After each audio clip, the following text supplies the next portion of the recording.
can bank on it. You can put 100 grand on it. Anything I said, I'll stamp on it. Hey guys, welcome back to another tutorial.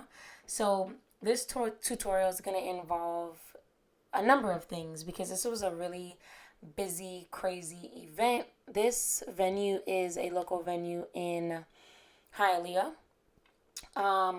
Florida, and it for the most part specializes in kid events because they have really high ceilings, so they're able to accommodate things like bounce houses and other kids entertainment. So this planner is one of the planners that I love working with. Her name is Perfected Parties. I'm like stuttering so bad today. I'm so sorry. Her name is Perfected Parties. She is based in South Florida as well. And one of the things that I like about her is that she always does like very creative designs with foam board. So everybody knows the typical backdrops with the panels, but I liked that she wanted to create like a 3D scene for this Barbie party. So I know if you see my TikTok, you see me talking crap about the Barbie theme, but we were going to do it. It's okay. This one gets a pass because, I said the end of the year. So I said 2024. Okay, so for the rest of the year, y'all could continue with the Barbie, but 2024, we're going to wrap it up. Just kidding. So what we're doing here is we're basically putting together the foam board, and usually you would not have to do this, but for some reason, I'm not sure what happened in the printing process, but the boards were not lining up properly with the middle board. So what we did was we connected it with tape, and that allowed it to be like a folding book, if you would say. So for the third one, we were about to do that because we noticed like there was like a weird gap on the bottom, but we didn't end up having to do that because that whole entire Malibu house was going in front of it. So we didn't have to worry about it. The thing is that these foam boards are amazing quality. If you go on the planner's Instagram, which is tagged in the bio, you will see she listed all the vendors, but this is one of the best printing companies down here in South Florida. They use the quality thick foam board, so I want to say it's about a 1/2 inch. So the way that it would bend and warp with other companies, it just isn't the case. So we did like individual cutouts and we had larger cutouts. So what I liked is when she designed it in a way that once we put it together, it would be 3D. So I thought that was really cute. She did some life-size cutouts of the birthday girl, and she also did like one of the Barbie as well that you'll see us put in, and then she did the Jeep and the foam board. So how this works is, as an event designer, she basically finds a graphic designer, and the graphic designer is the one that puts together all of these prints. When you're working with graphic designers, it's very important to be able to communicate to them the sizing you need, because if you can't give them the correct sizing, like the print shop the correct sizing, they're going to charge you for a redesign fee. And it's kind of like a double-edged sword because you already paid for the design and then you're going to have to pay again. So make sure when you're looking for designers, you're actually telling them the correct amount of pixels, the correct dimensions, etc. so they're able to deliver the right sized files. So, all right, now this floor wrap, Lord, be with us. So usually floor wraps, you can just stick them to the ground. They are sheets of vinyl. This was a 10 by 10 floor wrap. So it needs 3 pieces, but if it's 8 by 8, you can do 2 pieces.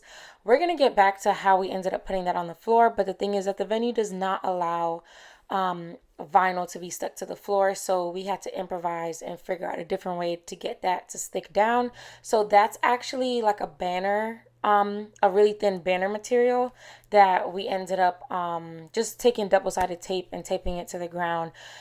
This is not our preferred method, but you got to make it work. The client wanted a floor wrap, so she got a floor wrap. It wasn't wrapped to the ground like it usually is, but we made a shake and we made it work. So I don't know why I was chewing that gum like that, but I'm just showing you guys what I did to attach the garlands on there. I just use a paper clip, and those are large size paper clips from Target.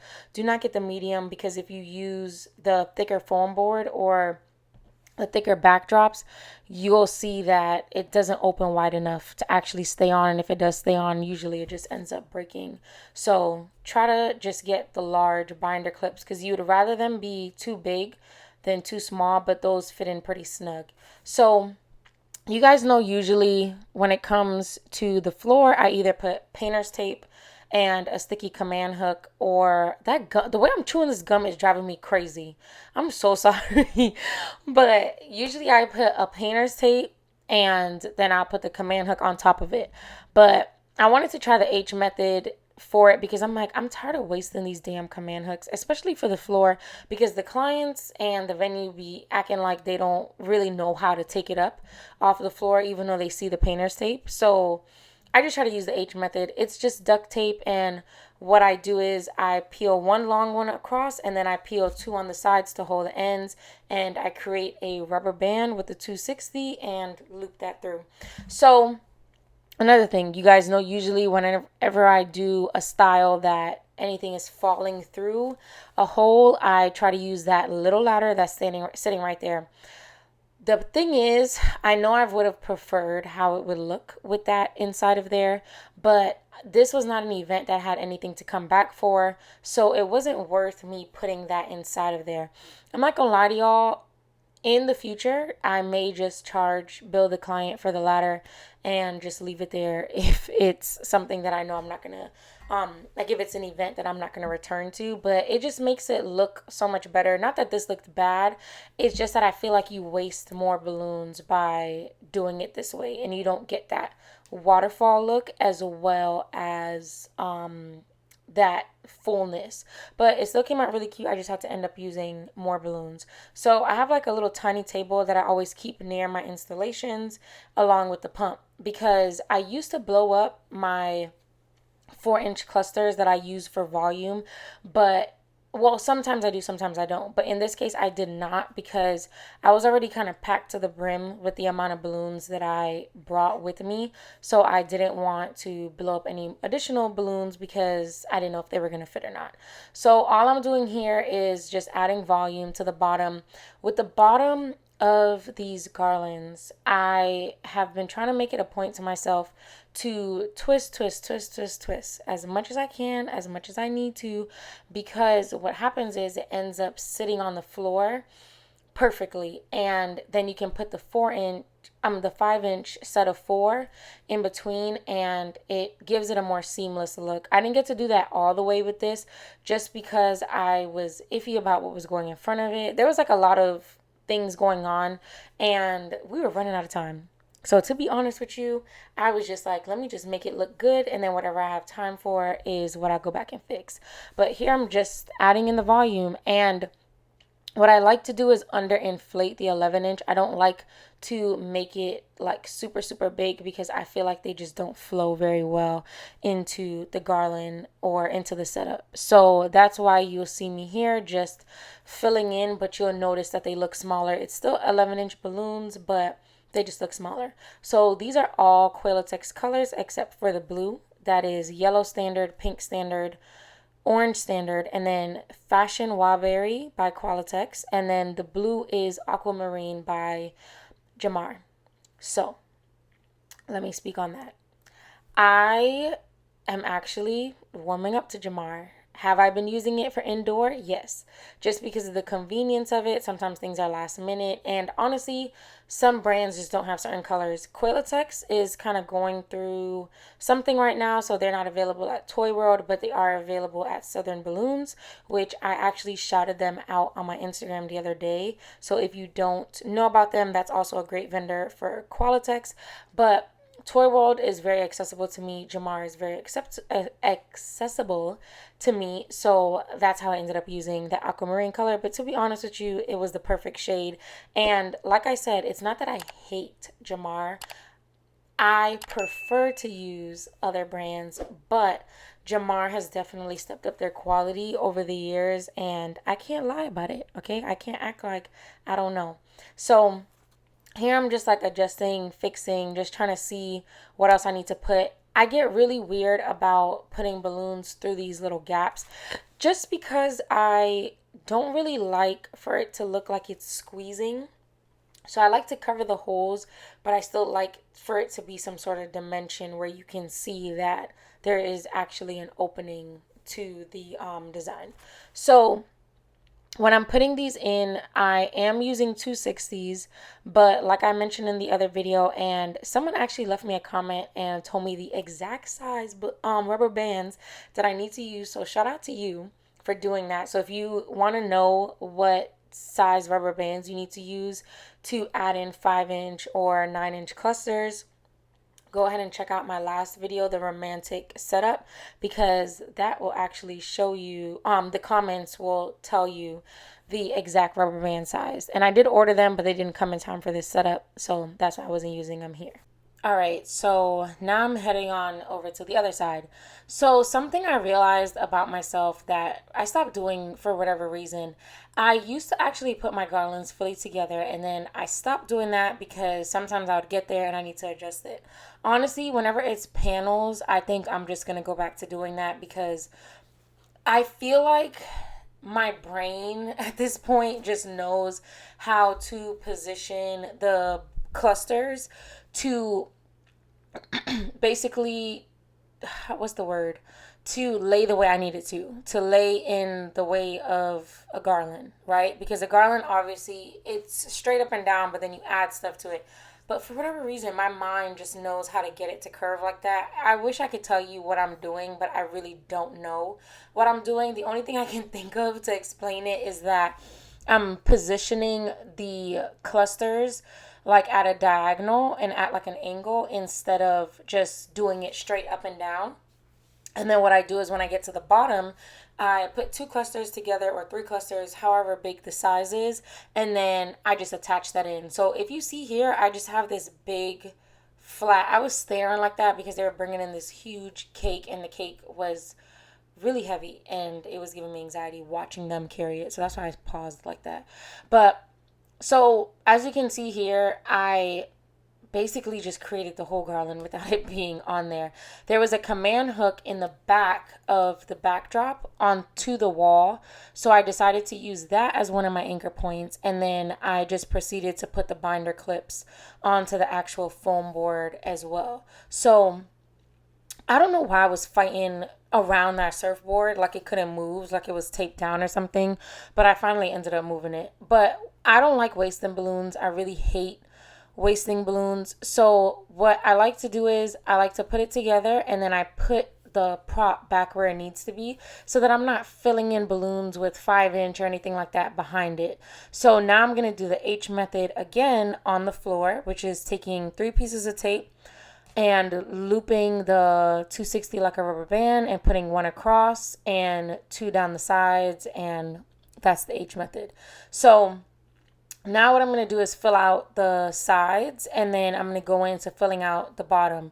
So one thing I did notice, because I always like to look back on my work and reflect on what I could have done better or differently, and doing garlands this thick is, I'm not gonna lie to you, like a little new, not new to me, but it's not the usual for me because sometimes it's just not in the client's budget. Of course, I've done it all the time, but doing it this thick and actually not wasting balloons is very new to me. I've done it this thick in the past, but I've wasted so much balloons that it just drives me crazy. So what I'm doing is I'm just fluffing out the bottom so that it has more volume on the bottom. The top didn't really need any more volume because of course I was going to put the 5-inch, but I, looking back, wish I would have suggested to the client to bring the garland all the way over the top of the panels. But of course we try to stay in budget, and I try to respect clients when they tell me what their budget is.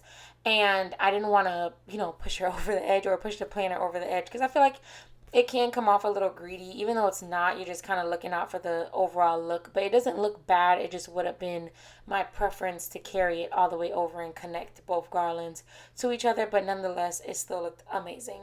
So with the large balloons, like I've mentioned in the past, I like to put them behind the garland for the most part. A lot of people would like to put them in the front, and I do sometimes, but with this particular design, I felt like it would be better to put it in the back of the design. And I actually wanted to take the opportunity to figure out what I want to do when it comes to the big balloons. And I think I'm 100% sure I am not going to be using them as much anymore. And I think I'm just going to be incorporating more 11-inch into my individual clusters. Right now I use 8 11-inch balloons, and I think I'm going to transition into using 10 11-inch balloons. That way I get a fuller cluster, but I don't get a cluster that has the big balloons. I'd rather just add in my 24-inch, my 16-inch, my 18-inch, my 36-inch. I'd rather just add that all in after versus having to, maneuver and work around them, because they can honestly throw you off a little bit more than make you go faster, if that makes any type of sense. But here I'm just filling in the 5-inch. I was doing the method of connecting a cluster to each side of the 260 and then just wrapping them into each other. And then I noticed that there was like a little like dip in the garland, so I just wanted to fill that out by using a cluster of 4 with the 11-inch and under inflating it to the 9-inch. I'm so sorry if I'm talking really, really fast, but I just want it to make sense as you're watching it. So I'm trying to keep up with the speed that I'm going. So I left that as is. So if you really think about it, this is like 2 standard garlands put together for both sides. So if you want to understand how to price it, just kind of double it, or at least do a 30 to 40% increase. I was just packing up the table to clean it up a little bit just because we were running out of time and I was panicking. I was fine, but there was so much stuff to do, and this is a planner that I work with often, and I wanted to be able to help her. So I'm like, let me hurry up so that we could get all the rest of the stuff done before this client gets here and the photographer. So here I'm just making a regular garland. The reason why I did not prep this from before was because I didn't know how much balloons I was going to have left over. I wanted to make sure and take care of my main display before I decided what style I was going to do for the bounce house balloons. What we did was, to stay within the budget for this event, we actually just kind of used what was left from what was priced from the backdrops. So the backdrop display was priced about, you could say, like $650, and this was $200. And the reason, or $175, I don't really know how to work that out. I'm not going to lie to you. These things vary depending on the size of the bounce house, the atmosphere. When I'm doing outdoor bounce house garlands or bounce house balloons, I do tend to charge more because it is way more inconvenient. So as you can see, what I'm going to be doing is deflating and reflating the bounce house so that I can get the balloons positioned how I want to. Sometimes I use a ladder. Sometimes I use a step stool. She thought the thing broke, so she was like panicking. But it just all depends on the style that I'm doing. So for this particular style, there was 2 hooks on the side, but I didn't want to bring it all the way over there just because I wanted to keep the separation between the backdrop balloons as well as the bounce house balloons. I didn't want it to look too cluttered or like an eyesore. So that was the reasoning for just stopping right before the hooks, because I could have honestly just let it come over all the way and then it would have been way easier to attach it. But I feel like I'm just OCD in certain aspects, so that's how we ended up like that. So you have to do this a couple times. What I did was I took the 260s, I took 2 of them, and I wrapped them around and basically created my own loops, as you can see on the sides of the bounce house. And the reason why I like doing that is because these garlands obviously move because the kids jump around a lot. So if I can do points where it's on each end and stretch it to its maximum capacity, the garland is less likely to move around. So after this, I was basically just fighting with it like a couple more times, and there was like a hanging piece of fishing line, so I just used that. So I wanted to go back to this floor wrap to show you what was going on. So we basically had to use double side tape all the way down, and honest to God, this was a learning experience, because next time I would just tell the client it's not going to be able to happen and figure out something else. So if you know me, I'm a balloon girl. I'm horrible at the display stuff. But of course I had to help her out, and everybody was just throwing in a hand. So it was a really nice setup and a really nice experience.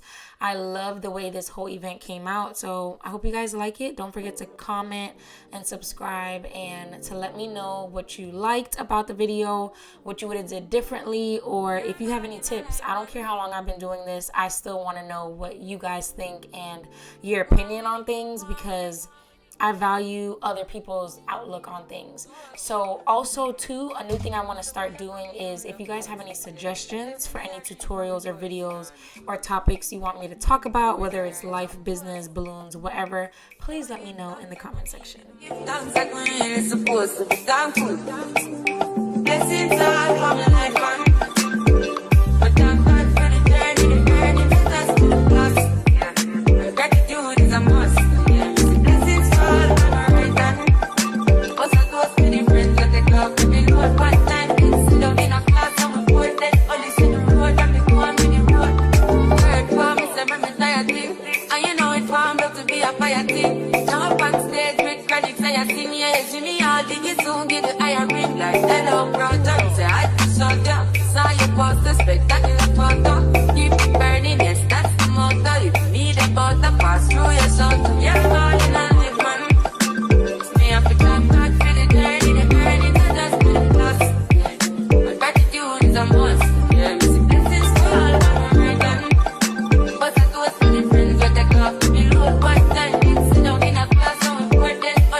Let me tell them a story.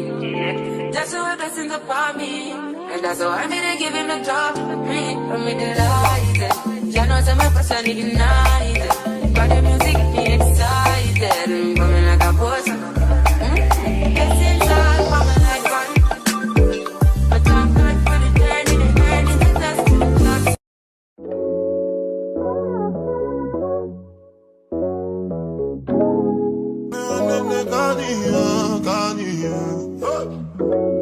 Unjust, you good. It's done just you good. It's done just you, done just you. Just for the record. Just for the record. If they like me, then chop at the tomato, then no go catch up. Oh, yeah, come bear no. I so blame bear more. You go do your one time, I go for one time, I'm not to buy mess up. Anything you wish me, that be a passion. Bad man no they walk up, man no be God up. Make them they talk up, that's what they fly like a helicopter. 2, 3,